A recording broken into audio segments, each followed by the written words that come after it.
shall be telling this with a sigh.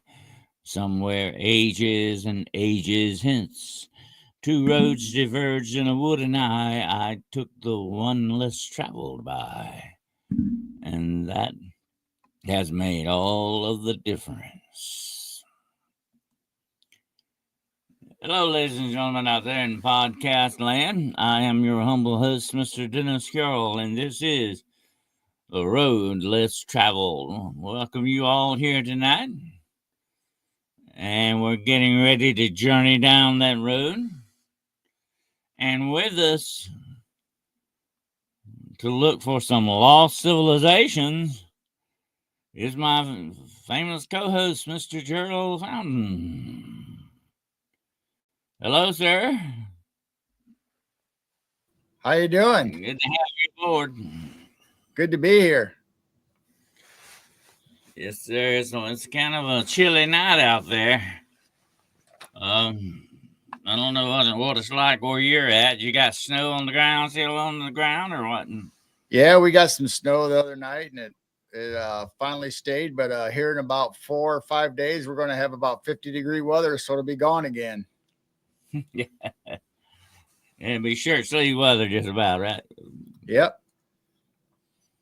Well, we're supposed to have a little bit of a winter storm tomorrow, and may have some rain and snow, maybe sleet. But then after that, we're going to have a little bit of an Arctic blast. Oh. Yeah, it's going to get down to, well, we may have some wind chill factors of 0 out there. Oh, my. So that should be fun. That's like our weather. Yep, like my headlight here. This is yeah. Gadget goes on here that clips on your see if I can get it turned on here. Clips on your hat. Headlight there. It's like the modern version of the old miners. Mm-hmm. That's what I guess I was wondering what in the world he got on his hat here. But that's what it looks like. It's this little small light that clips on your it's a hat clip. Clips on your hat. That's nice. That come in handy. Yeah, it is. I don't know where I got this thing at. I have forgotten its original origin there. I don't know, but it's I said, dang, I wouldn't mind having another one of these in case you lose one, you know. Right. You always got to have a backup to the backup. You always have a backup for the backup, yes, sir. And sometimes you need to back up for the backup of the backup. That's what happens usually. Speaking of losing things, somehow or another, we've lost some continents, right? We've lost some civilizations around here. We have. This is a fascinating subject that we got on board tonight here. I want to welcome everybody in here. Wizard Moon. I like that name, Wizard Moon. Monica DeVez. And yes, I said that right. Monica DeVez. Okay. And little Kilroy Head Trips here. Mary. Hello, Mary. Mary Staunton, I think that's how you pronounce that. If I mispronounced that, you can hit me next time you see me, okay? And you just go ahead and whack me one time. Catherine Pierce, and Maria. And let's see who else we got coming in here. We're getting a full house tonight, Jerome. I know. They're starting to pile in. Yes, even the Cryptid Huntress has said she may drop in on us. Had a great show with her today. Very interesting show. About voodoo in the bayou. That was a good one. Yeah. Hello, Philip. There's my nephew, Philip, there. Hello, Philip Cleveland. That's why I have several types of flashlights just in case I lose one. There you go. You always need to have one back. When it comes to something important like a flashlight, you know. And That's what I was talking about today. You know, that's the way you need to keep your spiritual light on, just like you keep your flashlight on. You don't turn it off in the dark. Okay. Or hide it under a bushel basket. Yep. Absolutely. Let's see who else we got here before we get started. Shiro, who's Shiro? That name sounds familiar. You wouldn't have to know that, would you, Shiro? I sounds familiar. Somebody that name seems downright Somebody. familiar. I'll have to think about it. There's somebody like that. Yeah, well, she might be a good old gal to hang around, you know. You never know.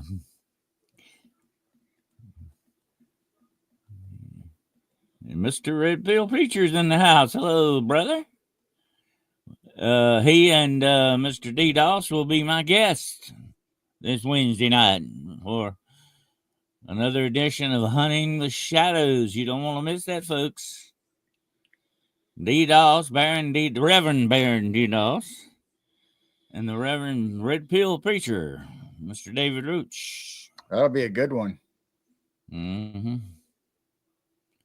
They said something. They said something nice about you, girl. They said they liked you. Said you had a good spirit about you. Oh, thank you. Yeah, that's always good to hear. You do. You're a pretty good old fellow to know there, girl. I try need to be. Borrow some money, by the way. Oh, no, we'll talk about it later. Anyway, it's always a good thing to go about. Try to be the person that somebody smiles about.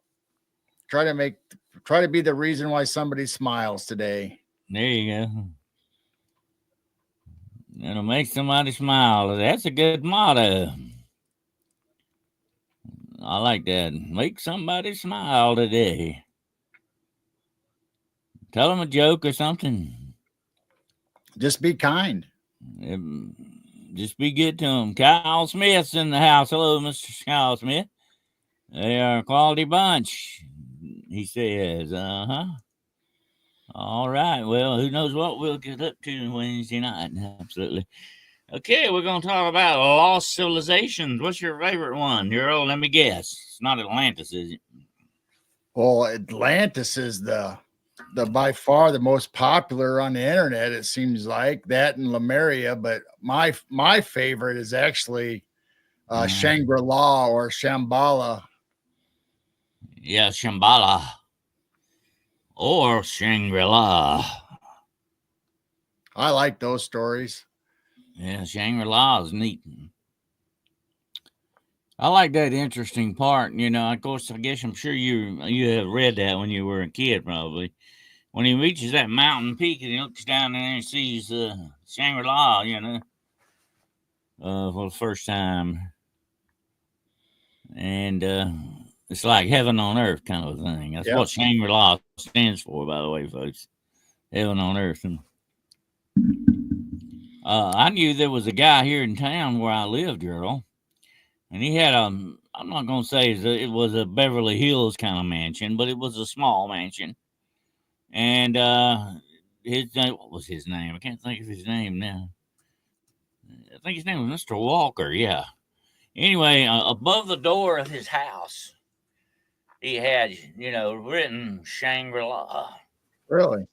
Yeah, and that was home. Paradise to him, I guess. That was home, That's neat, though. I always say if I ever own a mansion, I'm going to do that. Yeah, that'd be cool. Yeah, I'm afraid my mansions may not be here on Earth, there, Joe. My mansions may be somewhere else. Well, someday heaven will be on Earth, so you'll be back. Hello, Crystal. Guess what? Crystal's in the house here. All right, I can't believe that. She actually showed up. All right. Amazing. I'm taken aback. I don't know what to say. I tell you what, I'm going to ask you a question. Have you ever heard of Doggerland? No, I don't think I have. Not that I know of. There's a lost continent right there, Doggerland. And it's supposed to have been situated between Britain, the island of Britain, and the mainland. and it was supposed to be a little bit of a small continent, like, Wow. and it supposedly sunk during the last ice age or something. It was covered with water. They actually have found this land, and they named it Doggerland. The old word Dogger means in between. Oh, wow. Yeah. And that's fascinating. If you'll read about it, it's a really fascinating thing. Anyway, they think that the people who made Stonehenge came from Doggerland Wow. because they have supposedly found a smaller version or something very similar to Stonehenge underneath the water in Doggerland. Amazing That's stuff. And now that's there's another cool. continent, supposedly, I think, off the coast of India. Between India and the other mainland. Something like that. I'd have to get a world map out to look at it. But there's supposed to be another continent that they have found there, which may lead up to some of the stories of Lemuria. You've heard of Lemuria. Oh, yes. Um, Lemuria is supposed to be like the Pacific version of Atlantis. Atlantis is supposed to be in the Atlantic, hence the name Atlantis. Atlantic. Right. There was Lemuria like was one big. in the Pacific. That was Lemuria. You've heard of that? I know that. Yeah, I probably got a picture of it. I think Lemuria though was also like so large that it went from what was it, from the Indian Ocean all the way up. Yeah, that's interesting. But of course, the story of Atlantis is fascinating too in that sense. Oh, we got some pictures. Huh? Okay. Now So that's that's the I believe that's the one I'm talking about there. yeah, Yeah. that's Lemuria or Mu. Mhm. They call it the continent of Mu also, but Chimera Cumden. It goes all the way from Well, one tip to the other. I mean, I think it's but India up above there, isn't it? Or what is it? yeah. So that's how far their land went until it sank, and now you have the islands, and obviously Hawaii and Mm-hmm. all the other, Australia and Right. Yeah. That's very interesting, Gerald. When you look at how the world once upon a time was, and all the continents were connected, and like I said, that's where I tell people a lot about this, and they kind of look at me like, "Oh boy, you lost it," But uh, the Appalachian Mountains were really connected to a mountain chain. I think it ran all the way into the Carpathians. yeah, It went through Scotland and then into the Carpathians mountains, which are still there. So that's why they say the Carpathian Mountains and the Appalachian Mountains, you can't tell the difference in them. In the land and everything is very similar right. because once upon a time it was connected. The only thing it would change is the people around it. Same mountain range. Mm. Yeah, we shared a lot of different things over the years and never knew it.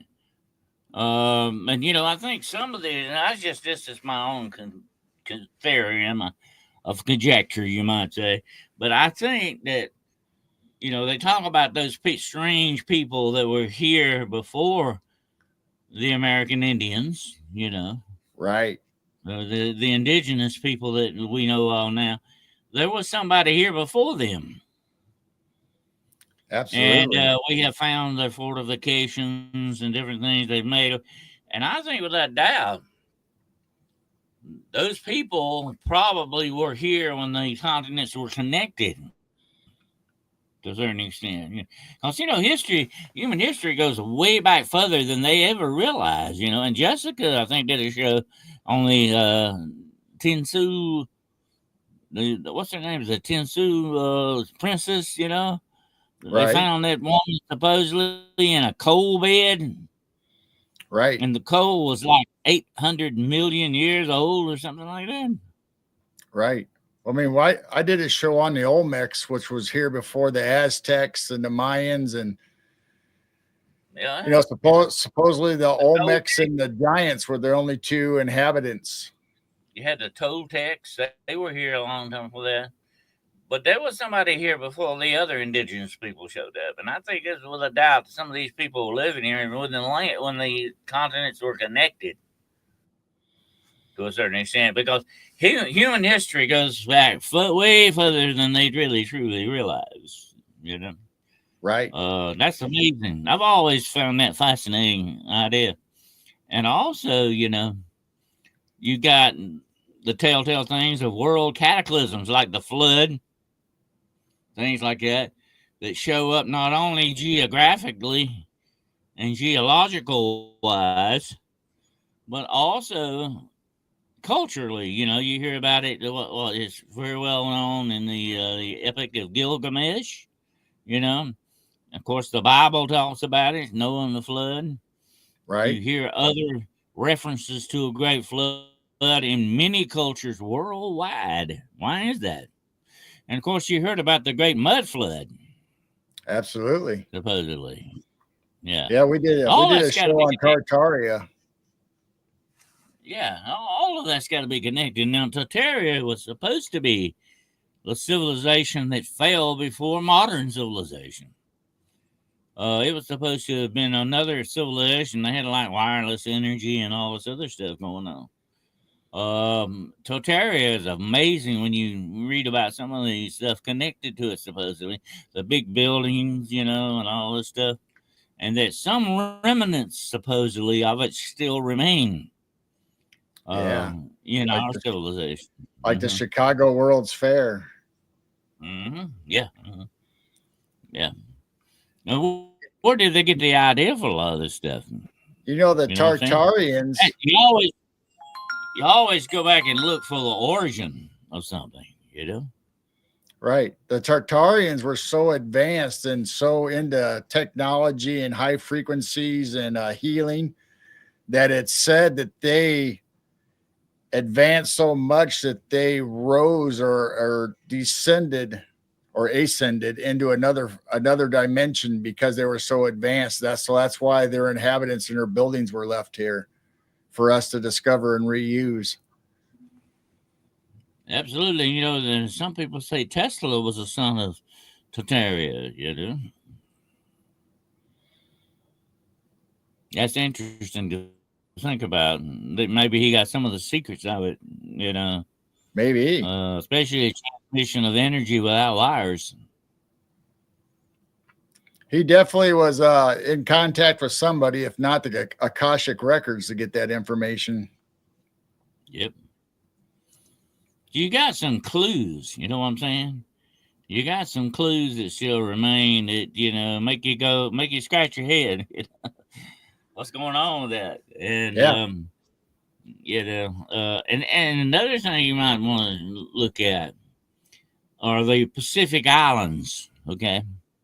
You mentioned one, Hawaii, which is well-known Right. island chain. But if you go to a lot of the different islands that are occupied, and there are quite good many in the Philippines and areas like that, and all these other Polynesian islands.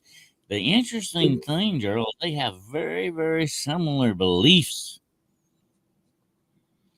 in their cultures, and they were supposed to be very isolated from each other. You know what I'm saying? But I believe that there was some kind of a mode of travel between them. I believe there has to be, Right. because there were so many similarities.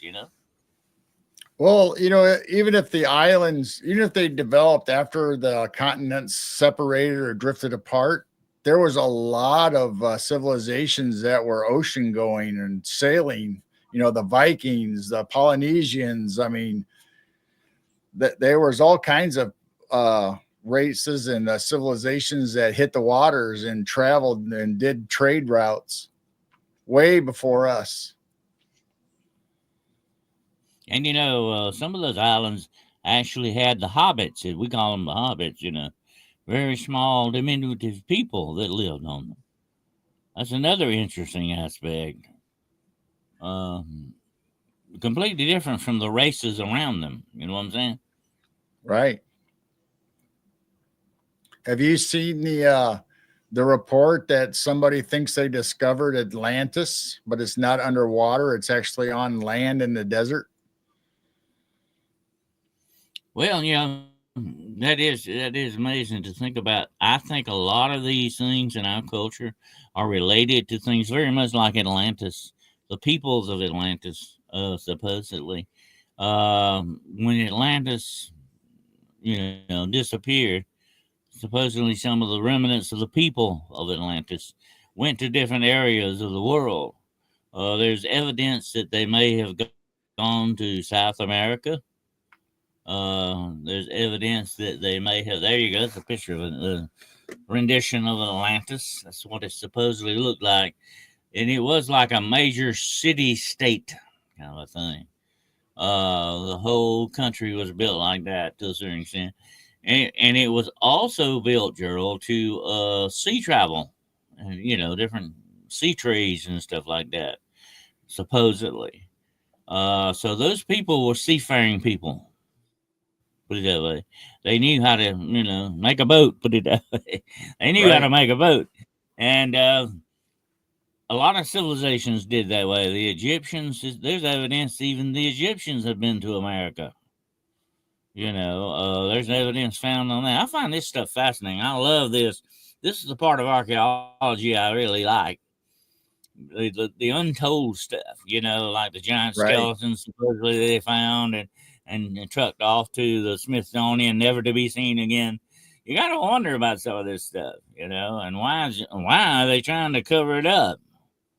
But the interesting thing is, you got a lot of weird stuff going on here that is not in the natural order of history that you have been taught where, Joe? In school. Yep. Yeah, I've been really going down the rabbit hole of the Eye of Africa, or the Sahara Eye, which matches up with the story of Atlantis. It fits it perfectly. I got a couple pictures of that if you'd like to see it. Audacious Amber says, I also believe there's still a continent in the middle of the ocean that we are not allowed to fly over or check out the patterns of maps. That's also been talked about. There are certain areas of the world you can't fly over and not allowed to, such as the Antarctic. What's going on with that? No fly zones Why? in the Grand Canyon. What are they hiding, Joe? All kinds of secrets. If there is something beyond that wall of ice, makes you wonder. There may be other places like that. Here's what you do, and I like to play around with Google Maps a little bit. Have you ever done that, Gerald? Oh yeah. It's fun. It's fun. I like to play around, and you get here's the weird thing, folks. When you get certain areas of the Google map, they're blanked out. You ever notice that, Gerald? Yeah. You got There's some big blank areas here. Why are they blank? You go to Google Planet, you can go out to Mars and the moon, and there's places on the moon that you can't even view. They won't let you. Yep. What are they hiding here? What are they hiding? That's the question. We need to find out the answers. Absolutely. Here's one thing that really bugs me, Gerald. I'm gonna get philosophical with you here for a minute, okay? Really bugs me is when you try to hide the truth from people.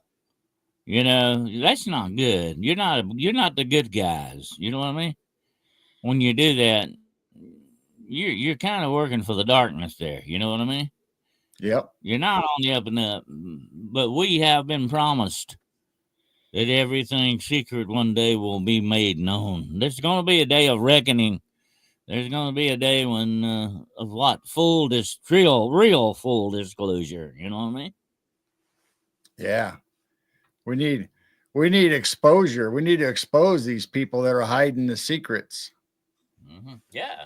I mean, it's not nice to do that. You know, that's not good to do people that way. And they are doing that to us. Absolutely. They're guilty of it. They're guilty of sin. And they need to stop that junk. But that's what makes governments run, unfortunately. And I don't That's make where the some of their decision. power lies, secrets, you know. What we got here, yeah? This is an old map of that Herodias supposedly drew. And if you can see down here, there's Atlantis is listed. Oh yeah, I see that. So this is so right here is the Straits of Gibraltar.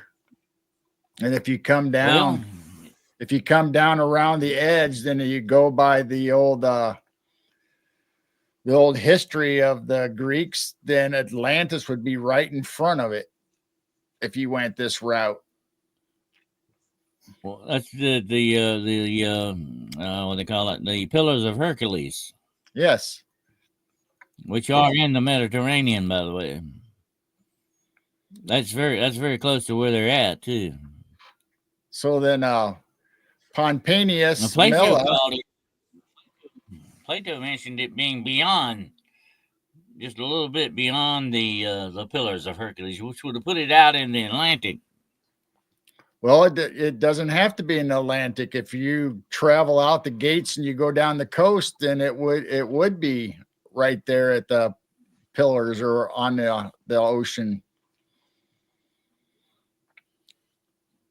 That would be kind of technically beyond that, wouldn't it, in a way? Yeah. But there have been a lot of stories over the years that that tip of it, of Africa may have been Atlantis, you know, that was inundated with water to a certain extent.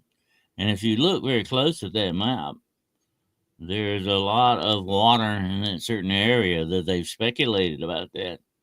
It's being Atlantis being an island, you know, before it was changed geographically by sinking. Well, if you take that map I just had and you give it a quarter turn where you make it facing north so it looks like a position that we'd see on a map or a globe. So if you go out the gates of Gibraltar and come around, then Atlantis would be right there. So it lines up with it. So it'd be Atlantis would be right there as you come out into the ocean. And there's a gateway or a pathway out of Atlantis to the ocean itself.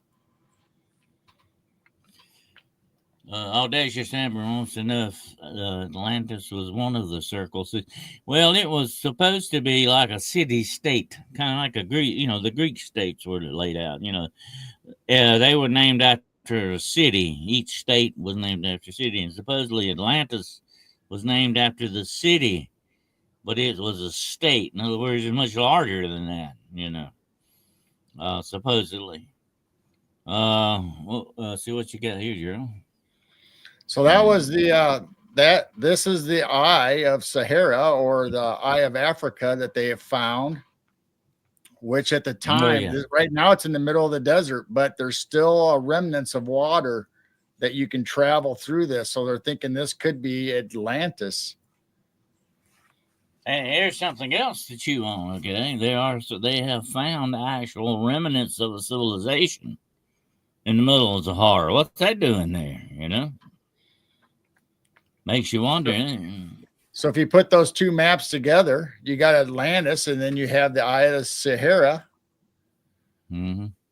which they kind of line up and they match. They match the old Greek description in the history books, but people are looking for it under the ocean. But at one time, this was all water filled.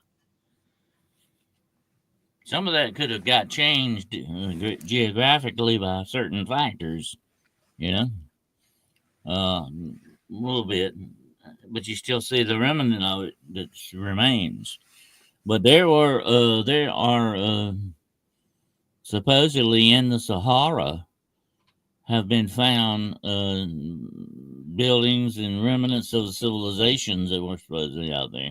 Where did they come from? They could have Right. been outposts for places like that. You know what I'm saying? Yep. Mm-hmm. So this map I was showing you just a little bit ago, where that Eye of Sierra is, if you line it up, it goes right here where they got Atlantis or Atlanteus on that Yeah, map. It matches up that just was perfect. is that not a mountain named after that or something like that, Gerald? Yeah, there's a mountain range A right here. mountain? Yeah, there's a mountain range named after that, I think, or something like that. I remember reading about that. Yeah. I just thought it was interesting that Eye of Sierra lines up with some of the old maps where they think maybe Atlantis was. Mm-hmm. I'll tell you where Atlantis wasn't at. It wasn't in Pennsylvania. Okay.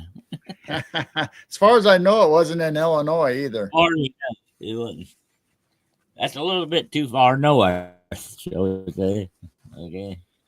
But, it's amazing, though, when you see a lot of that kind of stuff, the geographical changes that have taken place, by the Ice Age.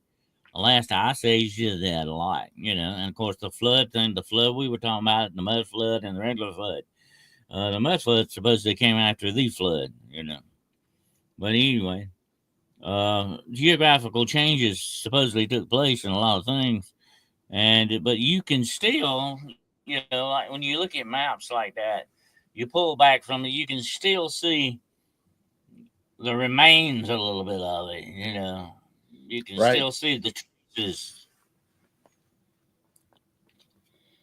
Well, I got a list that I got of some civilizations, and I can bring them up, or we can just talk about them, or you can tell me what you know about them, and we can go down the list. And unless you have another list that you want to go by. Well, of course, Gerald, we need to address this before we go any further. Some of this stuff's supposed to be connected off planet, too, because they supposedly had alien contact or collusion with aliens, and some of these may have been what some people think as being alien outposts, which are connected to the planes. What's the name? The NASCAR planes and stuff like that. Right. Um, yeah. And you have to Yeah, wonder about the Nazca lines the supposed to NASCAR be a line. UFO runway. I mean, you got to wonder about that. And supposedly some of this stuff's connected off planet. That you may have outposts or bases, whatever you want to call them, on the moon, on planets like Saturn or some of the moons of Saturn or whatever the situation. Some of this stuff supposedly goes off planet. Well, we don't know. Um, We don't know how many of these places are on vortexes or have portals. There could be wormholes leading straight to another civilization. exactly. And if you were going to build a base or have an outpost, what would be the perfect place to do it is wherever these or vortexes are. You know what I'm saying? Right. hmm I mean, that makes perfect sense when you think about it. Because, and Gerald and I have talked about this before, folks. The supreme way you're gonna travel through space is through time itself, through portals. That's the way to go. Any smart civilization that exists, whether here on Earth or beyond, that's the way they're going to travel dimensionally, Yep. because that's the smart way. you know, I'm gonna tell you something right quick, girl. And I'm a tracker. I've been out in the woods a lot all my life. Do you know where you find a lot of tracks of animals? You find it on the pathways. Even animals like to go the easy way. Right. Instead of pushing their way through the brush and the briars and all that, they'd rather take the path just like you do. They When I go smart. out when I go out mushroom hunting or trekking, I take the deer paths and cow paths. I don't fight the brush. I go where the animals already make the paths. Yeah. And they're smart. They know that, I have seen many animal tracks along human pathways that we cut through the woods. They use them. Highways, the smart way. They use the smart way to travel. So if you are going to travel in space and time, you're going to go the smart way, not the stupid way. You don't want to end up in flat up against the wall somewhere. You want to go through the portals. Right. Yeah, that makes sense. Common sense. But anyway, a lot of these places, before we get into them, well, a lot supposed to have been Atlantis and Lemuria are supposed to have been, alien outposts or connected to off-world civilizations. We'll put it that way. Supposedly, you know. Right. But Lemuria is another one of my favorites, by the way. I like the name Lemuria. Got a very kind of a poetic ring to it, doesn't it? Right. But that's supposed to be more or less a continent, like than where Atlantis is like a city, an island city. Right. Uh, Lemuria is somewhat different. Is that right, Drew? Yep. Absolutely. Let's see what Head Trip says. Humans cannot survive in space. Our immune system does not work. The less is in low Earth orbit, not space. Let me tell you something about space, folks. NASA don't talk about this. But let me tell you something. You cannot spend that much time in space. Eventually, the radiation will get you. It does things to your kidneys, does things to your heart. We're not going to be able to, let me put it this way. We're not going to be able to live on Mars the way that you think. You're going to have to live in areas that what? You're going to have to live in man-made areas that knock off this radiation, or you're not going to be able to live there. Radiation, space radiation, will kill you. Is that not right, Joe? That's right. Yeah. The You don't Allen even belt. talk about that, but even on a spaceship, like right now, with the space lab that's going around, the Earth, the space station, you can only stay so long in it supposedly before it starts having some bad effects upon you. And by the way, you don't ever hear this, but astronauts have to take pills for their kidneys and everything else because they're exposed to this radiation that the atmosphere of our planet knocks off a lot of it. It still comes through, by the way, folks, but it comes through in enough watered down version, you might say, that it doesn't get us. Eventually, though, it will kill us. That's why we don't live that long. If the old age don't get us, radiation will, right, Jerome? Right. Absolutely. Yeah, but they don't ever talk about that much. But that is one of the big impediments that they run into when you do space travel. Unfortunately, you got your exposure to radiation. It's going to get you. You know. Yep. Let's see. I got a thing here. I'm trying to read some of the comments tonight. Can we talk about how portals and buildings work? We know they are seals in the floor of buildings. What do they do to get them to operate? Well, they supposedly will have something like some conducting posts that you walk between these posts. Supposedly, that's the portal you can go through. And these conducting posts are also not only conducting, but they're generating or bouncing the energy or something like that. It's supposed to be very technical that way, but it's got a lot to do with electricity and energy flow. But inside a building, they can be inside of buildings, they can be out in the parking lot, they can be anywhere they want them to be. Here's the thing about it, okay? Let me say this right quick, girl. A opening into other dimensions is just like you pulling a curtain aside and stepping into a room. So what you're doing is you're kind of splitting the fabric of time and space in a way. You're kind of bending it out so you can pass through it. That's about the best way to explain a portal and how it works, right, Drew? Right. Absolutely. But like I say, they can be buildings. I've heard some stories about people. I think it's in L.A. I talked with the Bigfoot dwarf about this. We talked about this on the show that day. It's Jessica. Hey, Jessica, welcome aboard. Hi, Anyway, Jessica. he said that we've had some stories of weird buildings in L.A. that people have went into, and they say the building when they go into it, it's small building on the outside, but when they get in it, it's huge Right. Yep. inside. So what Same you've thing. done is step to a dimension. Same thing with UFOs. It can be as small as a drone. It could be really small. And when you enter, there's reports of people saying that it's just like as big as a football stadium on the inside. Yeah, that's freaky when you think about it. I mean, but that's time and space. You know, that's the way it works. You remember Doctor Who, and you remember Right. he used to go. He used to, had a police call box, and when you step in it, it had like hundreds of rooms in it. Okay, and that's why it's called a TARDIS, and that stands for time and relative dimensions in space. Or Tartaria. Yeah. That's kind of close. Uh-huh. Yeah, it is pretty close. But it's TARDIS. That's what it stands for. TARDIS. That means time and relative dimensions in space. All that simply means is that you can have larger spaces within a small space. Right.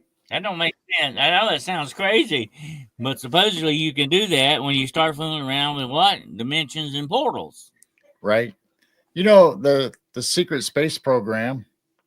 But it doesn't work. They send people through jump rooms, and so you can go like you said. What it's a doorway, electronic, whatever, and they can activate it. They could just send people wherever they want, whatever mission or go on. But now they have technology where you can actually just be laying like on a medical bed, and they can send you somewhere, and so you're there, but you're laying in state there at a facility. Mm-hmm. Well, I've had a little bit of, I think, run-in with portals. I had a very strange thing happen to me once. I won't get into that. I think Jessica, who's in the chat, two of her colleagues actually went through a portal and had some very bad effects from that, actually. Right. And that's why I tell people, people say, I think I found a portal. I'm going to go play around in it. I'm going to go through it. I say, that's not really a good idea. I mean, I have heard everything I've heard of people that have encountered portals has not been good. Mostly, I'm talking about physical wise. Right. I don't know if it's human beings are not truly made to go through portals, or vice versa. I What's the don't think deal? we are not in our human state like me and you or just everyday people, but I think once you're in the program, I think they adjust your body or your frequencies, DNA to match, and you might have an electronic device that harmonizes your frequency with the portal, so you're able to go through it without effects.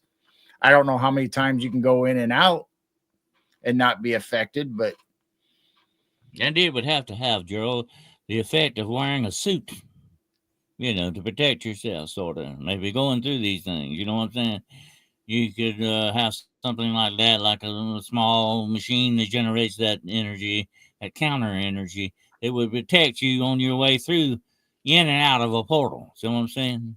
right, Uh, it might be. So we don't know. We don't know a lot of this stuff's going on, but I'm just telling I've told people this. It might not be a good idea to play around with some of this because you don't know what it's going to do to you.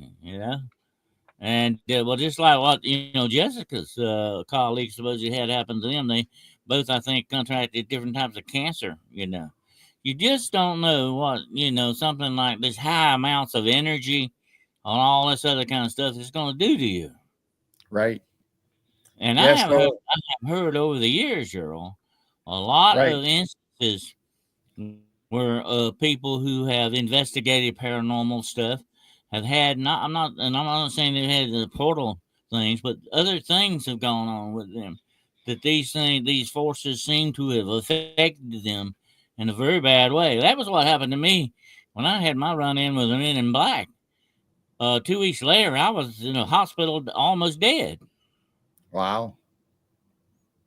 So, you don't know what these effects are going to have on you, but so it's not really something you want to. I think you really want to play around with. Right. Like I said, I think you have to have your body adjusted, whether it's through a chemical injection or through an electronical device that will protect you, almost like a force field, or harmonize your frequency and your DNA to go into these frequencies and these portals. Well, that's what I said earlier. I believe have to have some kind of suit or something, some kind of protection. I think going through this, it would be a good idea, definitely. Absolutely. So if you find a portal in the wild, if you just stumble across, do not go in it or go near it. You can observe it, but don't. I would not go through it unless something or some technology you have to allow you to do it safely. And I think like we said that about the radiation of space. A lot of this stuff definitely will have effects upon the human body that may not be good. Well, even our own gravity is working against us. Okay, although we have to have gravity, and it is an essential part. You'll find this out, people, when you get older. The older you get, the more gravity works on you. Okay, that's just the way that goes, and you won't eventually get to the point where you can't kick as high as you used to kick, or you can't jump rope, or whatever the situation is, like you once upon a time could. You get older, the gravity is fighting against you. It's kind of uphill, right, Gerald? Absolutely. Mm-hmm. But anyway, well, that's it. Well, there's a mention here of fairy rings. Let me say something about them right quick. Natural occurring places like that. I think that there are natural occurring places where where the veil of time and space is a little bit thinner. You know what I'm saying? Yep. Um, I think there definitely are places like that, and I mentioned that on Jessica's show today. There seem to be certain areas where these parallels of ley lines run. That these things happen, and the 33rd parallel is one of them too. By the way, you got weird crap happening on either side of these lines too. I call that the fallout. You know, you got the line, that's enough, and then you got the fallout on either side of it, Right. just like it would Fairy be the effects of radiation. fairy rings are supposedly a dimensional transport or portal, however you want to look at it. So if you enter that fairy ring, you could disappear as far as the myth or the legend goes. And I'm not saying it's real or not real, but I wouldn't go in a fairy ring, especially out in the woods if you found one. And Not a just good like idea. just like we talk about, we have to welcome demons or black-eyed children in. We have to let them in. By us entering them portals or those fairy rings, we are giving permission that we are willingly going. And there is a reason, Gerald, why the old folk tales and the old wives' tales warn you not to do that. They're trying to tell you not to do that because things happening. And there's certain other areas. I know you've heard of the Devil's Tramping Ground in North Carolina. That I've been there and I've seen it. It's very weird that it is big, complete. I mean, a complete circle with nothing will grow in it. You Right. know, Dead zone.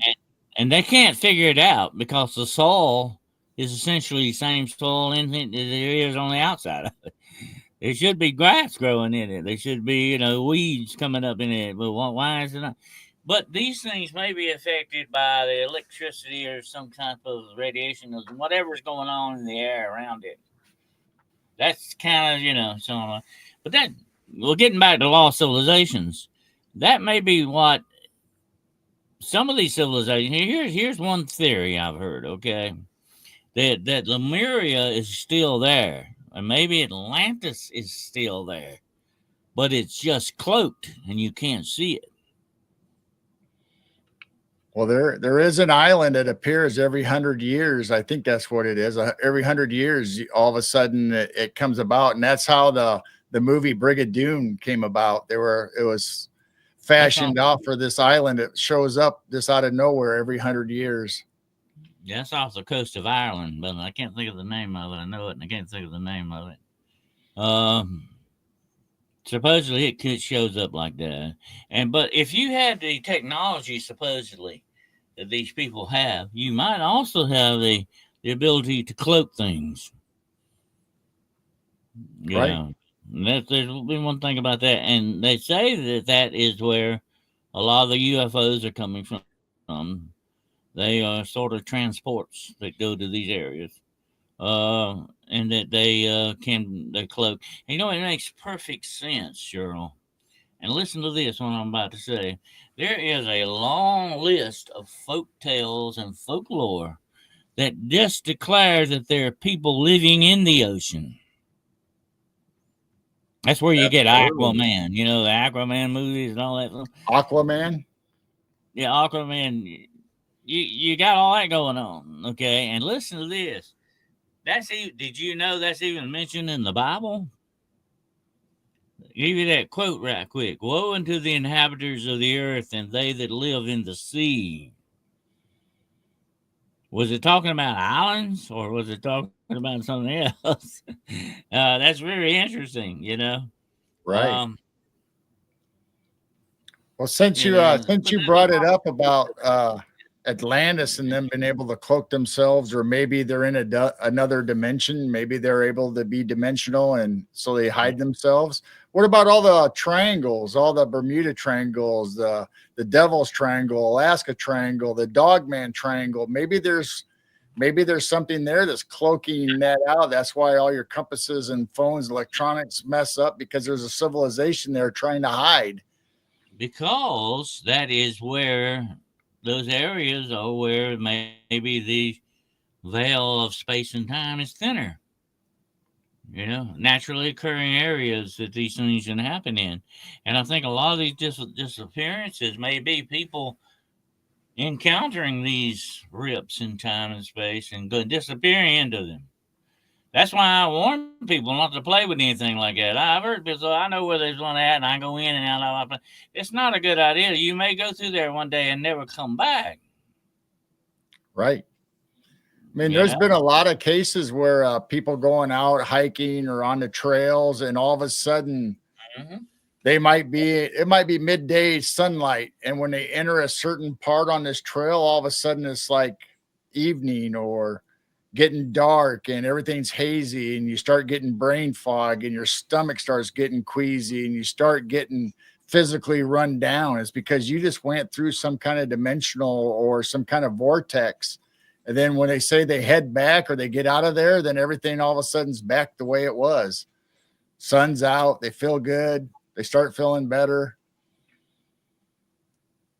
Yeah, it makes you wonder. It really does, and the borderline counter was way out in the woods, middle of nowhere kind of thing. On a trail that I knew, but I mean, it was away from neighborhoods and stuff like that. It was way out in the woods. But anyway, yeah, they could I have a theory that these areas can be there, and they may be moving areas. They may not be stationary. You know what I'm saying? They may utilate into different places and times in certain Right. areas. You never know when you might encounter something like this. But you know what? This may be one reason. I'm not saying it's the only reason, but it may be one of the reasons that account for missing people. Maybe they go through these portals and go into other dimensions and never come back. Right. It's a There possibility. are three types of portals. There is a stationary portal, there is a wandering one that appears and comes and moves around. And then there's a one that you create in a specific place wherever you want. You create it right then and you manifest it. So there's three types of portals.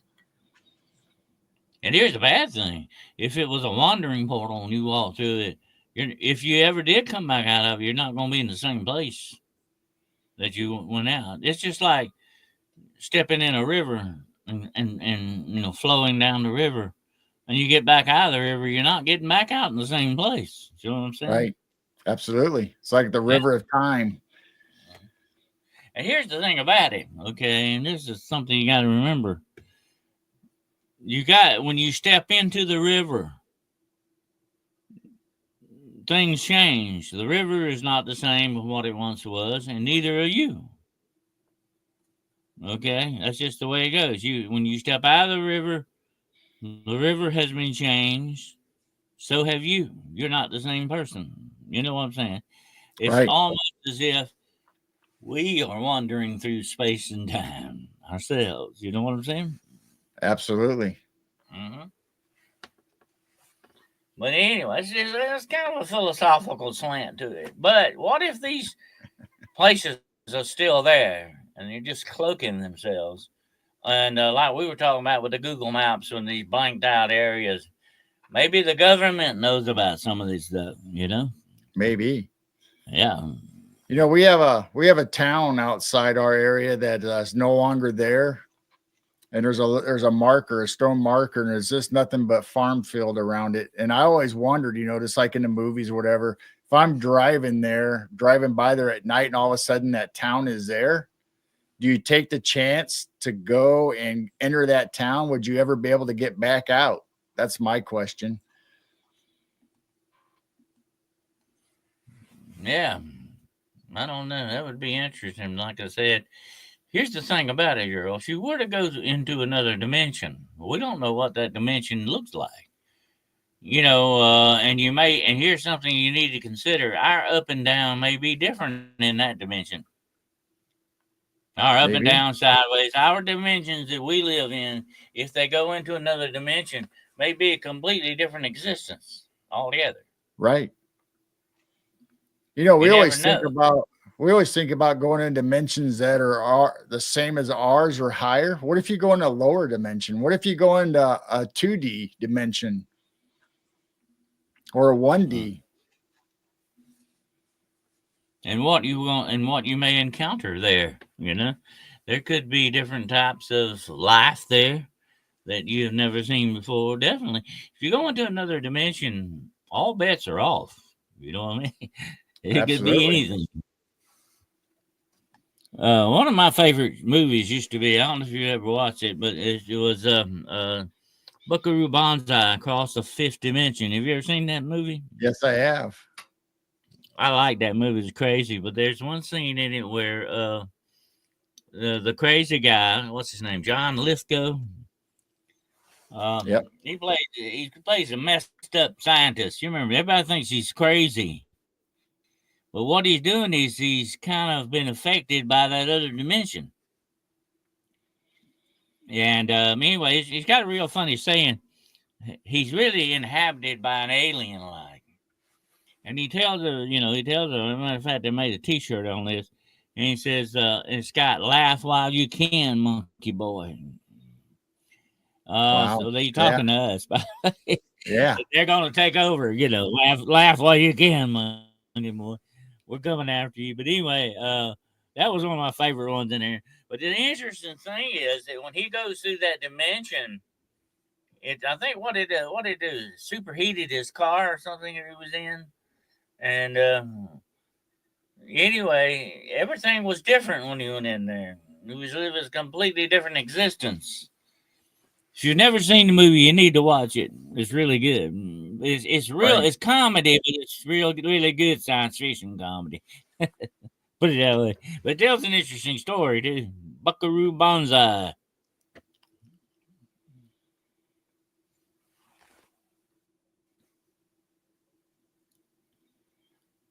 Buckaroo Banzai across the fifth dimension. I think it was the name of the whole title of it. But anyway, so that's what I'll say. You're going into another dimension. You could be facing anything, something you've never faced before. That's why I say you got. If we ever go through another port, if we ever go willingly through a portal, scientifically wise, we're going to be like Stargate. Remember Stargate? That's the most famous portal of all, Stargate. Right. Yep. You better be ready. I'm going to take a contingent of soldiers with me, okay, just to be on the safe side. And we're going to be well armed, too, by the way. You better have somebody smart on your team, like in that movie where the guy can read hieroglyphs and Stargate symbols. Mm-hmm. Well, when they went through, they found Egyptians on the other side. Alien Egyptians, by the way.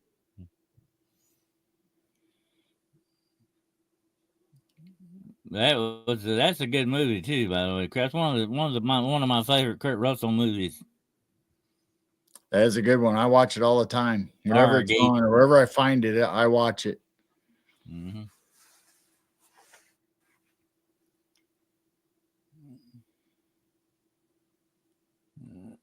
Yeah, Buckaroo was Woody Harrelson and Ron Perlman. I don't think I've seen that. I don't think I have either. I have to check that out. But Buckaroo Banzai had the guy. What's his name from RoboCop? What's his name? I know it. Peter Weller, I think.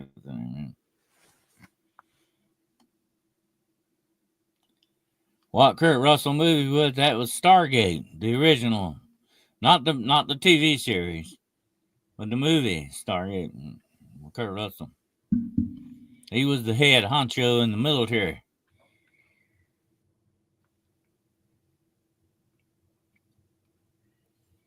But that's one of my favorite Portal type movies, definitely. Of course, Back to the Future was one too. He had to rev up a DeLorean and go 88 miles an hour with a flux capacitor in the back of the engine. That's right. That's a good one too. But that was traveling through time more or less. Yeah, that really wasn't a portal though, was it? That was mm-hmm. That was really similar, but not the same. You hang out with Doc Brown, weird things happen. That's right. You never know when you hang out with old Doc. Mm-hmm. But he was going through a portal, just to a DeLorean, but he was still driving through a portal. That's what he was doing. But it was, time and space. When you start messing around with time and space, here's the thing about it. If you were to go through a portal from point A, Gerald, to point B, you might could do that, but what will you not also be traveling through time as well? So if you go through point A, you might come out to point B 10, 15 years later. See, I always thought the two were different. I think if you go through a portal, you go from one place to another, whether you go from Earth to Mars or from here to wherever. But if you go through if you do time travel, then you choose the era or the amount of time or the time stamp you want to go to. When you make that rent, when you make that tear, you pull the curtain back, however you want to say it, through time and space. You'll be traveling through time and space. And that's why I say you're really time traveling to a certain extent. You know what I'm saying? Yeah, I understand. So, I just think the two are different. It's like me and you were to get on a spaceship right now and go to Alpha Centauri, which is 2.5 light years away. And it takes us 100 years to get there. But we're not going to be 100 years old when we get there. It will take the trip's going to take us through time and space. So it's only going to take us if we're traveling at the speed of light, only 2.5 years to get there. And then you got to count 2.5 years to get back. So that's 5 years. Okay. That we have traveled through time. But by the time we get back to where we started, about 100 some odd years are going to have passed. Right. For everybody on Earth, not us. Because we were traveling through time and space. Earth wasn't in that sense. There's still time was traveling, but they're not moving at the speed of light, which is what we would be doing. It's real freaky when you think about it. You're bending time and space. Be careful you don't tear it, by the way. That would be terrible. That happened with Doctor Who one time. Actually, Hard there to was a rip. tear in space. Everything started unraveling. Everything started going wild because they tore, they damaged the fabric of time and space. You don't want to do that. You want to punch a hole and go through it, but you don't want to mess it up. You know, bad things could happen. But that's weird and freaky to think about. But now, get back to lost civilizations. You have to wonder if some of these civilizations may have been highly advanced than others. They would be doing stuff like this, that we're talking about. Right. Uh, and not only that, cloaking themselves, hiding themselves, and they could have submerged under the ocean, as it was with Aquaman, kind of thing. You have to wonder about that.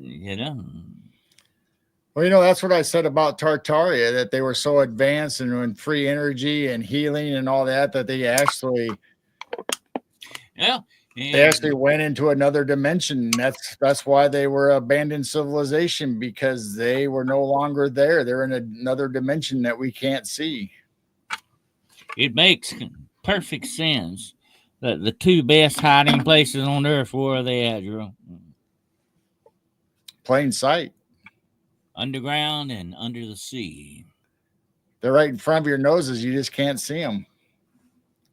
Mm-hmm.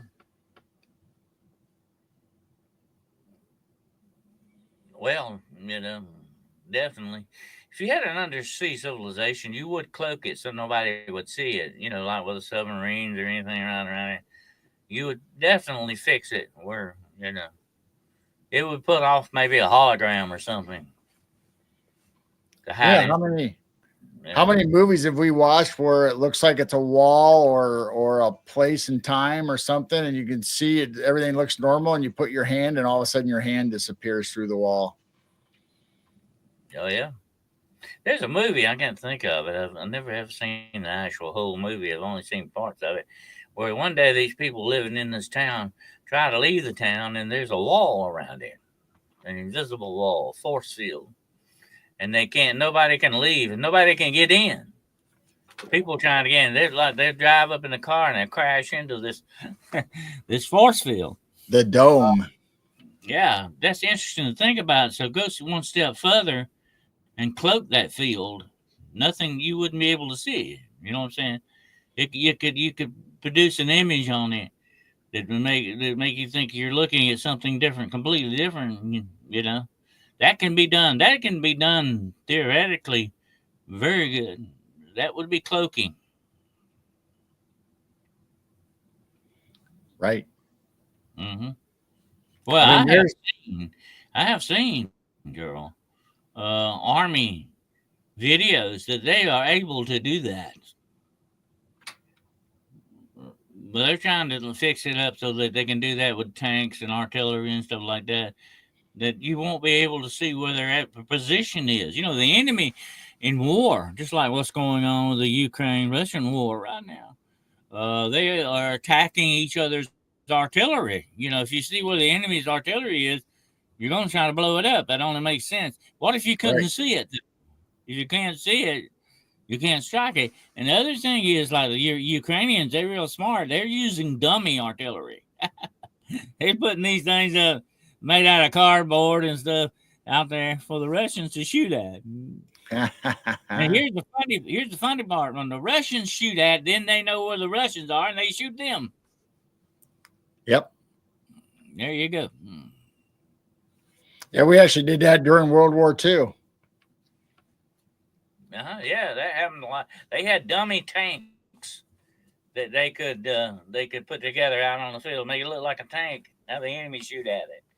That's a smart idea because you draw the enemy out and you find out where their position is, and you can hit them without losing anything.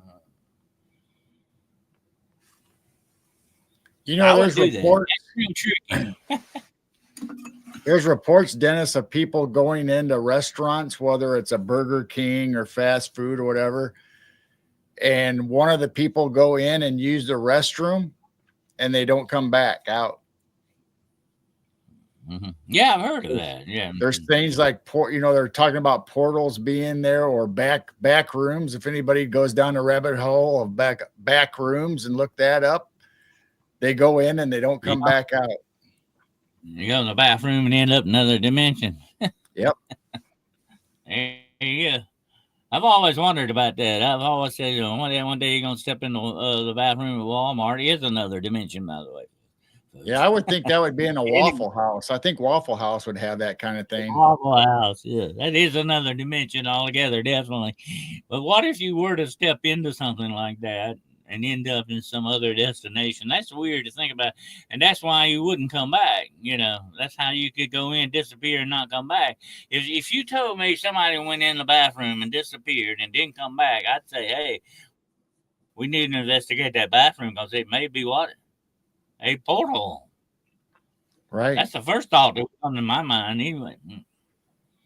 What if it's one that has to be activated? If you go through it and you're on the other side, and all of a sudden the doorway, you lose track of where it was, or maybe it's not active all the time. It's only active certain times, or maybe somebody else activates it and you don't have the ability to activate it. Well, of all the, let me ask you this question here, Gerald. Of all the continents, the lost civilizations that we could think about, and there's a long list of them. We'll be here this time tomorrow talking about them, because that's how many there supposedly are. But of all these civilizations that are lost, supposedly, how many do you think may still be with us and we just don't know it? Right.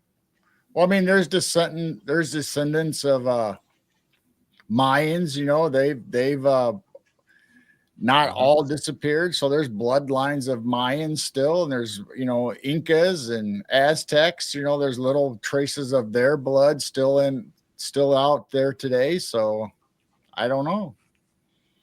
Well, they have found in South America and parts of where the Mayan Empire was, they have found actual artifacts, Gerald, of statues that look like Caucasian people.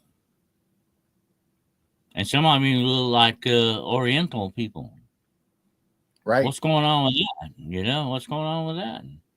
Because these people supposedly had no interaction at all, but I don't believe that. Science tells us that, but science tells us a lot of things that they don't hold water. And that's the interesting thing about this. Where did they get the idea of Caucasian people or Oriental people that if they never met them? That's true. You know what I mean? I mean, it could have been when all the continents were linked together and they were all from the same people, or they all traveled and knew of each other. And that's why we have a lot of temples that look alike and a lot of statues and figures that look alike. And then when the continents separated and drifted, then we think they never had contact with each other. Mm-hmm. And it had to be something along those lines, too, I think, to a certain extent. But they were... A lot of these things could have been seafaring folk. Well, take a look at the Mediterranean for a moment. That map that you had up to the Mediterranean. It's hard to believe, but Vikings sailed through there on a regular basis. Vikings, that far away from home, but they were seagoing people. They knew how to do it. They navigated by the stars and everything. Vikings came into the Midwest and into the waterways.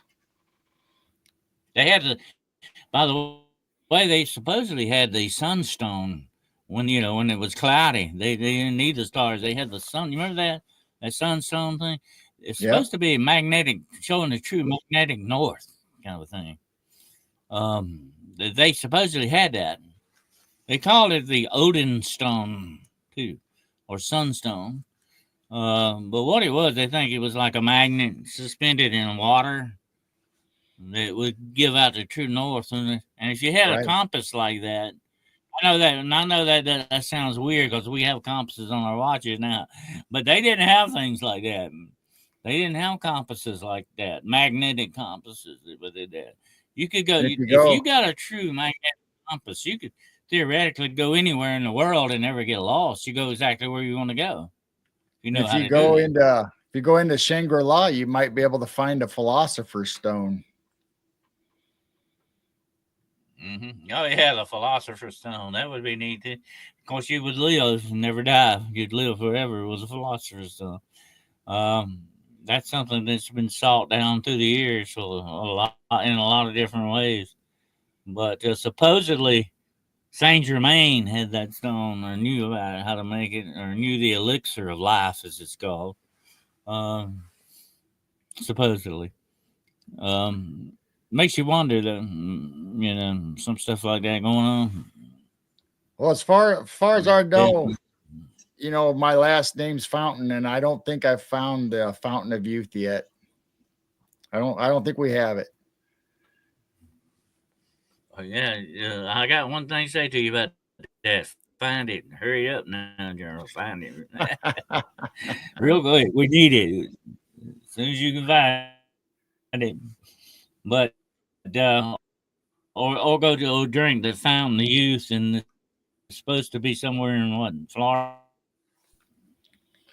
But Right. anyway, But if you find it, would you not tell that easy to anybody? come by, my friend.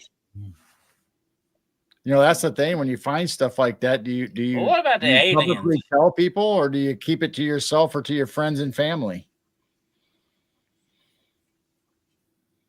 Oh yeah, well, yeah. I would hope you would. But let me ask you right quick: what do you think about the alien connection to any of this stuff? Do you think there's some signs of maybe that some of these civilizations had interaction with aliens of some sort? Well, we know the Lemurians and the Atlanteans did. As far as the stories go, they had that. Then you have the Anunnaki. You can bring them into civilizations where they've messed with our DNA or supposedly created us. So there's always the alien connection with all these places. And also, where did they get their technology at? They would have gotten technology from these alien sources as well. Right. That's an interesting point because, according to legend, of Lemuria and Atlantis, they had flying vehicles. They had the ability to fly in certain things, and of course I did a show not long ago about the Vril Society, and the Vril supposedly come from the Vilya, which is an underground race of highly advanced people who had a power source that was unlimited, and it could hook to the human mind. The source could hook up with the human mind, this power source, and allow you to do things psychically that you normally couldn't do. And if you were to hook up to something like that, it would be almost, I would think, a very almost like alien attribute to have, definitely. But the interesting thing, if they were connected to the aliens in some way, and as a Christian, I believe that they were actually hooking up with fallen angels or evil angels to do this kind of stuff. I believe the Anunnaki, that's what they truly were. They presented themselves as gods down through time and space and history in all the wrong ways. But they presented Right. themselves as gods so that they could intimidate people, enslave people. And you hear about the Anunnaki having mines and all this mining for gold and copper and all this stuff. Um, if these were like that, they would definitely be using mankind for their own purposes. And that's not good when you think about it. But that could be the connection with a lot of this. They may have gotten supposedly some of their technology from other Right. sources. Well, every And that's been, civilization has a history of saying they have gods that come out of the sky, or like the Native Americans, their elders, they have sky spirits and gods that come to them to help them in time and show them how to provide for themselves. And even the Egyptians, if you look at their hieroglyphs, they had the gods that came out of the skies. That's how we got well, Stargate, the movie. you gotta connect the dots, Cheryl. Where did fallen angels come from? Where? the sky. Okay, and they were big. They were big, robust looking people. Okay, they intimidated humans to a certain extent. That's why they could carry off that persona of being gods. Okay, because they had certain powers too beyond the human powers. Okay, I mean it all makes sense when you think about it. To connect the dots on this, you know. Right. And one more thing, and I said this before about the fallen angel thing, is what they were, or evil angels, whatever name you want to give them. If you want to call them ETs, fine. They are extraterrestrials, okay? They are aliens to a certain extent because they do not belong here. You and I belong here, girl. We are sons of Earth, but they are not. They're not human, and they're not sons of Earth. They come off as gods to fool people to get them to do what they want them to. And they also are kind of screwed up in the head. They love to be worshipped too. They want to. They love that adoration type thing. That's supposed to go on with that. But Yep. they were bigger than life. They were intimidating. They would be taken for gods. Definitely, they could be worshipped as gods. Okay, think Yeah. about it. They have to Makes perfect. deceive you or trick you to give up your free will to willingly do this Mhm. stuff. When they could produce fire in their fingers, or whatever they wanted to do, they could do these things to intimidate you and get things over you and enslave you. That's the best way to enslave people, by the way, with religion. Okay, that's the way it goes. You get them in the religious sector, and that's the best way to enslave. And that makes sense when you think about it. You connect the dots. That's who I believe is truly behind every bit of this, and they have their own celestial technology too.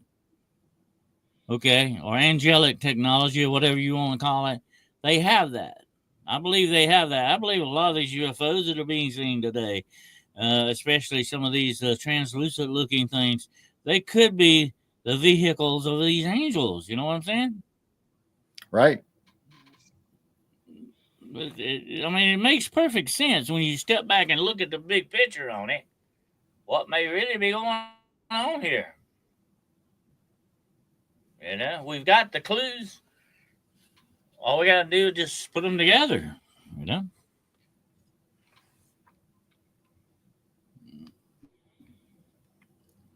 Mountain Copper, Caleb J. says, yeah, I mean, it's perfect sense. The Bible gives you the story. All you got to do is connect the dots and see where it really comes through history to be that way. And what did it say about the Nephilim? These were men of old, men of renown. These men were, bigger than life. That's how you get a god. You know what I'm saying? The extraordinary kind of thing here. Right. Thank you, Dennis Lady, for that super sticker. Thank you so much. Appreciate that. But I mean, it just makes perfect sense to me.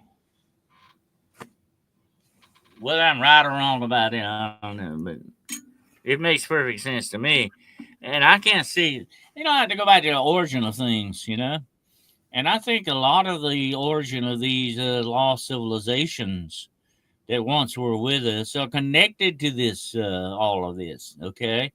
And even if some of them are no longer around and the remnant of them remains, and I think, there's a lot of explanation for this. Look at the fae that you hear about with the Celtic peoples in Ireland and Scotland and all that. They were extraordinary people, They called them the Tooth Denanan. Uh, they're amazing to think about. Where did they come from? Supposedly they showed up in Ireland one day and took over for a while, and eventually they were driven out. Who were these people? And by the way, they were highly advanced, more so than the Celts were. The Celts didn't know what to do with them. Uh, that sounds like the Atlantis guys to me. And this not only occurs in Celtic folklore and stuff, but it does all through the world, just about, Gerald. You got these people, extraordinary people, being driven out by regular humans. Okay, you hear Right. about this with the red-haired giants, and the indigenous peoples and South in North America here, talk about a race of giants, and these giants keep cropping up everywhere. Makes They do. perfect sense. Yeah. And let me tell you something. Let me tell you something you don't never hear too much about. You go back to the very beginning of the earth itself. Things were different then, Gerald, than they are now. Everything was bigger, and that includes people. And I'm talking about bigger on the basis of not being a giant. I'm talking about this was a regular thing. There may have been people who were a whole lot bigger. That was very extraordinary. But they say that these some of these people that existed back in the days of Noah were bigger than we are. And I'm not talking about huge, real huge, but I'm just saying bigger. Okay, say like they've got actual thumb bone that was found. Okay, that's twice the size of your thumb bone. Think about it. Right. Wait a minute now. How long finger you got? Okay, but theirs was like 2 times bigger than normal things. These were big people, Well, we not had giants, but just very big people. See what I'm saying? every civilization has had some form of Mm-hmm. giants. Even the Native Americans. We talk about the Bigfoot War of 1855. Well, their warriors that they had selected or trained to go out to fight these, they were 7 to 8 feet tall. They weren't your normal size Native Americans. Yeah, you got you got a lot of stories like this in the cultures. I mean, the clues are there in folklore, definitely. Of what some of this stuff is connected to. But I think Bigfoot, maybe Dogman, some of these other cryptids are definitely linked to the Nephilim thing. Okay, because according to folklore and according to even certain banned books of the Bible, the evil angels didn't only mess around with human women. They went out and had supposed sex with animals to hybridize these animals, to hybrid them. They were experimenting. Here's the weird thing about it. When you look at the big picture, these evil angels were experimenting on us and on animals. What does that sound like, Gerald? Sounds like what? Aliens. The things that aliens do. Experimenting on people and all this, messing around with our DNA. And I believe that's where you got a lot of these cryptids from. Take a look at Bigfoot for a minute. I've seen him. I know he exists. I know what he looks like. I didn't get a good feeling from him, okay? I didn't get a happy go lucky daisy kind of feeling from him. No, I didn't. I think these things have a definite connection to the Nephilim. And I think that when they screwed around with the DNA, they came out with something like a Bigfoot or Dogman. You know, Could I be. think that the clues point to this. Okay, somebody was screwing around with the DNA. Who else could it have been? But the evil angels, the fallen, or whatever name you want to call them. I call they're aliens. In my book, they're aliens. They may not look like the Greys. They may not look, and that might be part. I think the demonic can take on many different images too that it wants to. But I won't get into that tonight. But anyway, these fit the perfect bill for aliens, whichever way you look at it. And that's what they are, because they don't belong here. Yep. But when you look at the big picture, you get a better look, you know, and a better understanding of things. But that's just that's my slant on it. I could be wrong. Wouldn't be the first time, won't be the last time. I could be wrong, but I feel like I'm right on this, okay? I feel like, it's a good explanation for them.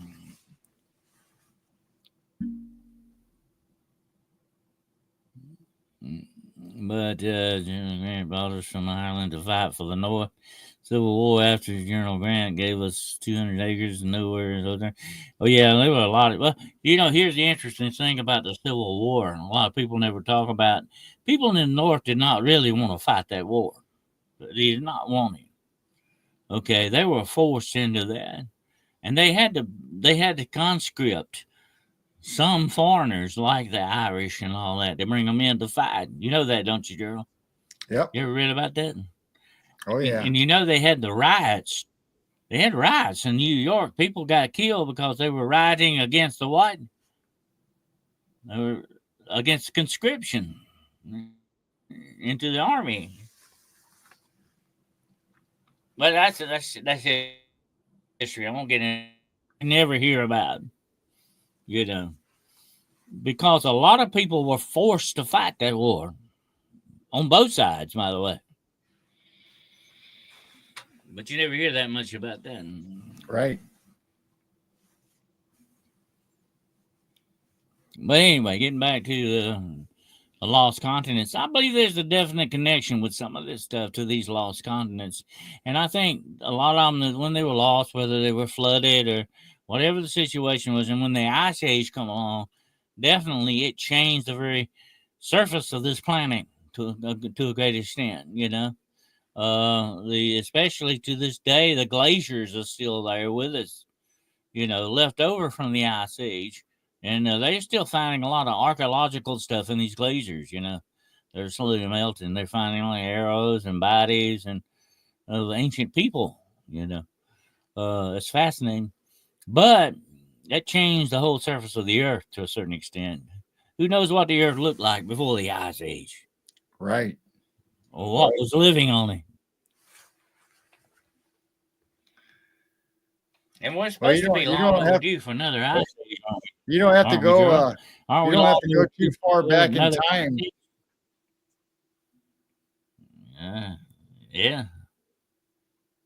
I said, aren't we overdue for another ice age?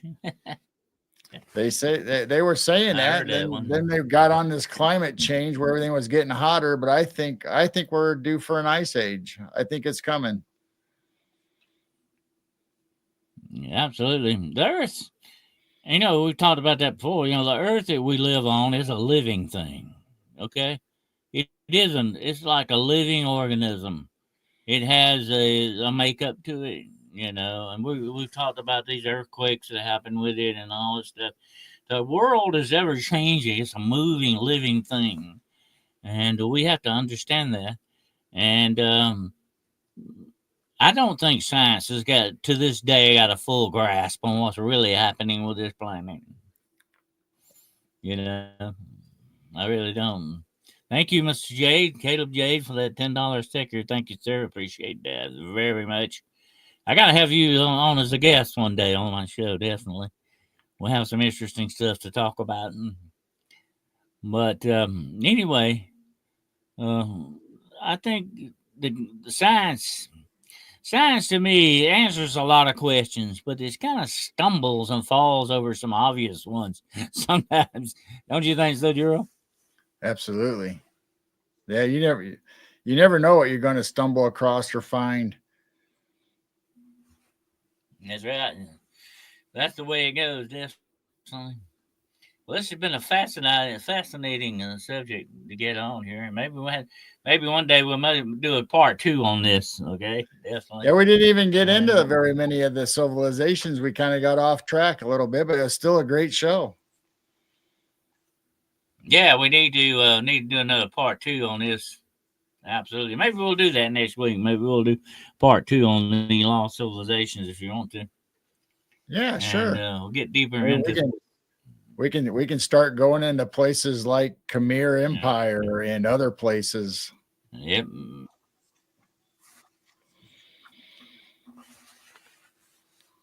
Yeah, let's just Absolutely. do I a think part we're two. trying to blink out of. I think StreamYard trying to blink us out of existence. Yeah. But anyway, it's fascinating stuff. We might do a part two next week, maybe, and go into the lost continents a little bit more. What we need to do is to get into how they may have and still are shaping the civilization that we have. So we'll have to talk more about that too, maybe. So anyway, what you got planned for this week, sir? Well, I think if all goes well, Dr. John Stommy has asked me and Jane to come on and do a scary cast on his network to talk about Tartaria. And then Wednesday will be our Night Owl Lounge, and we always talk with the chat all night long, sometimes 4 or 5 hours into like 3, 4 a.m. in the morning. So we got that to look forward to. Then Sunday, we got Piercing the Veil, which we'll have Amber's Paraworld on, and we'll be talking to her about Appalachian ghost stories and folklore. Yeah, folklore is always fascinating stuff. Right? And when's that going to be? That'll be Sunday. So we usually do Wednesdays and Sundays as our regular shows, but every once in a while, and we even got movie nights now. So we got some new movies coming up, and might even add something like Johnny Quest cartoons to the lineup. Oh, Johnny Quest! Oh, that's one of my favorites. I'll definitely have to check that out. I always love Johnny Quest. I wanted to go on a quest with Johnny Quest. So our movie night's only on Rumble. So we have 2 channels. We have the YouTube and the Rumble. So Rumble is the only one we show movie nights on. So you'd have to find us on Rumble, Midwest Night Watchers. Well, now you and Jane will have to start wearing some costumes if you're going to become a movie. Like Stingoli or Creature Feature. Yeah. Yeah, there you go. Creature Features. Yeah. I always like to watch them. They have some funny little skits and stuff with that. Yeah, we played Invasion of the Body Snatchers this last one. Horror movie host right here. There you go. There's one of them right here, Gerald Fountain. Yep. Anyway, what's your final thoughts on the lost civilizations before we head on out there? What's your final? A lot of civilizations, aren't really lost. The people either moved on, or maybe, like we said, maybe they ascended to a higher dimension, or maybe they cloaked out. There's some form or shape they're still around. And a lot of the buildings we're uncovering, whether they're covered up with mud, whether it's a Tartaria empire or whatever, we're slowly finding these. And sometimes the jungle takes them over and hides them, just like, in South America and all them, where we're finding the temples and the mounds there. Yeah, that's interesting to think about the remnant of what is left of the old age, the age before modern civilization as we know it. How much older is this planet, that we're living on? How many civilizations have risen and fallen before ours come along? You have to wonder about that, too. And there are theories, that there have been, like Tartaria and places like that, there have been civilizations that have risen long before the one that we have, the present day one that we have now. And that maybe they had a greater technology than we have now. Who knows? It's interesting to think about and wonder, and definitely look at some of the clues that are left in folklore and on the land itself. The remnant of what is left behind. And I agree with you, Gerald. Some of these lost civilizations may not be lost at all. Absolutely not. And I think their influence is definitely still with us. Absolutely. And we'll think about doing a part 2 on this. Absolutely. Because that would be a little bit deeper into some more of this, maybe. But appreciate you all being here tonight, and definitely look out for Hunting the Shadows this week. Wednesday night at 9 o'clock p.m. Eastern Standard Time, I will have Mr. Reverend D. Doss and the Red Pill Preacher, Mr. David Roach, on as guests. And who knows what I will be getting into on Friday for Paranormal Point of View. That's at 9 o'clock p.m. Eastern Standard Time as well. And I may be doing the show with the Duchess, Danielle Diva Borzon, Sunday night. And we will be getting into more of the biblical prophecy stuff. So you might want to catch that. It's going to be an interesting, I think, take on that. Well, appreciate you all so much for being here and your support for the stickers tonight. Thank you so much. They help keep this channel going. keep me and Gerald here doing the stuff that we like to do. And want to thank all of you for your support because our viewership is growing. It's getting on up there finally. It's moving along a little bit there, Gerald. That's right. So You're doing really we got well. a few passengers on the road to less travel. That's right. Well, we might even do a tour someday of the less traveled. You never know. Yep. Well, we're finally starting to catch on, but it takes a while for any show to kind of build a fan base a little bit, when you get started with it. But it takes a while, definitely. But I want to thank you all for being here tonight, definitely. You mean the world to me and Gerald. We appreciate your support so much. And just being here and showing up, that's good too. That's always Right. the good side of the support as well. We appreciate it, and thank you so much for doing that. And don't forget now, Gerald has a store. Okay, Oh, don't forget he's got a store. Yeah, you can buy stuff from it. Okay, check that's it right. out, and let's see if somebody will give me a link to it. I'll post it, but. Definitely check out the store. See what you might want to buy, some hats or some swag or something there. The Yep. t-shirts. You I can like. go to Printful and just search for Midwest Night Watchers, and it should come up. Oh, okay. I like that night owl t-shirt. That's my favorite. I got one, by the way. And they're neat. I like them. I like owls anyway. But there we go. Here we Yep. go. It's Midwest Night Watchers. Right there it is. Yeah. And that's the store. Thank you, Miss Shiro. Yep. You can find Jane's logo on there. You can find Midwest Night Watchers logo and also the Night Owl Lounge logo on there. So you can get them in t-shirts, sweatshirts, long sleeve shirts. That sounds good. We'll have to check that out, folks. That's get your stuff there. Get your swag. Also, I have let me get it up here. I have a Patreon. Okay, here's the ticker which I didn't turn on earlier, but we'll turn it on right quick. But here's the Patreon link for anybody that might want to join. There it is right there. And we also have a Cash App if you want to make a donation. The Cash App is right here. Hold on a second. There we go. There's the Cash App. Okay. All So right. yes, we do have a Cash App. So if anybody wants to make a donation to that, feel free to do so. Okay. And we do thank you for your monetary support, and we appreciate that. And like I say, it helps pay the bills, right, Joe? That's right. And Every little bit helps. yep, that's right. And, well, appreciate you all being here. I hope you have a wonderful night or what's left of this evening, and a fantastic week ahead here. And don't do anything Gerald wouldn't do, but if you do, don't get caught. Okay. So anyway, we appreciate you being here, and thank you so much. And we hope you have a fantastic night. Yep. God bless you all. Take care of yourselves and Godspeed out there. Good night. Good night, everybody.